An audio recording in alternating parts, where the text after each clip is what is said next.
Good morning, everybody. It's Anne Sinclair from Digestive Detective. I just thought I'd pop on and say Happy New Year to everybody. I hope you've had a really restful period, and I hope you're ready to get back out there and get back on track with your diet and exercise and all those sorts of things. Today I want to talk to you about Hashimoto's thyroiditis. I was supposed to do it before Christmas, but time just got away from me.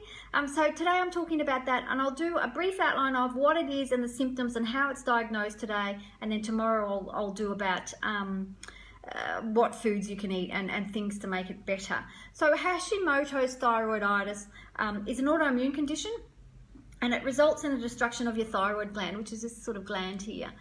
More common in women than men. It usually begins as a gradual enlargement of the thyroid, which you can sometimes detect yourself if you're feeling around here. You can, lots of people say they can have a hoarseness or they have a, other people have breathing difficulties when they get problems with their thyroid. So for me, because I was diagnosed with Hashimoto's late last year, I feel like sometimes there's a piece of bread stuck in my throat. I feel like I'm forever going So if you have any of those things, it's probably worth getting out. Pain and tenderness is another thing that people experience around their thyroid. If they touch around here, it's painful.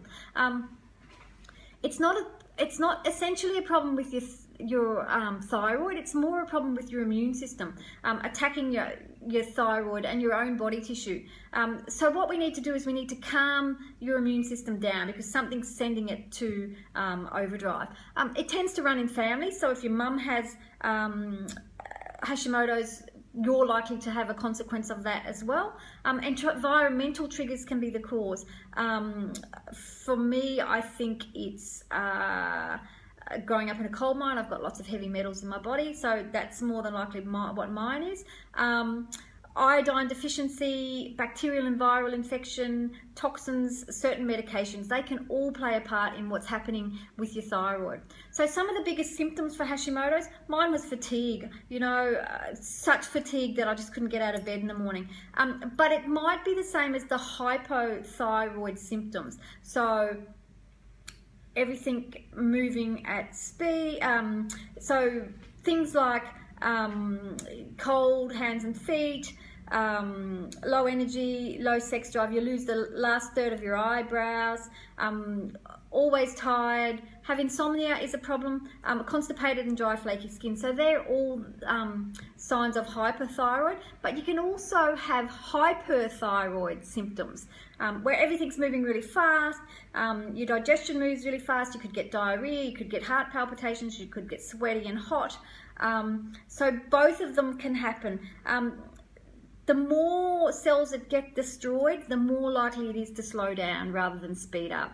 So how do we get it diagnosed? If you go to the doctor, it takes around 10 years to get a diagnosis of Hashimoto's, and I would absolutely say I've had Hashimoto's for 10 years in hindsight, which is a terrible thing, because normally what the gold standard testing in Australia is they just test your TSH.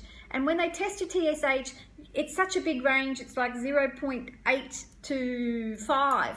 That's a huge range. Most people come back in the middle of that range and they go, okay, no, there's no problems with your thyroid. That's not necessarily true.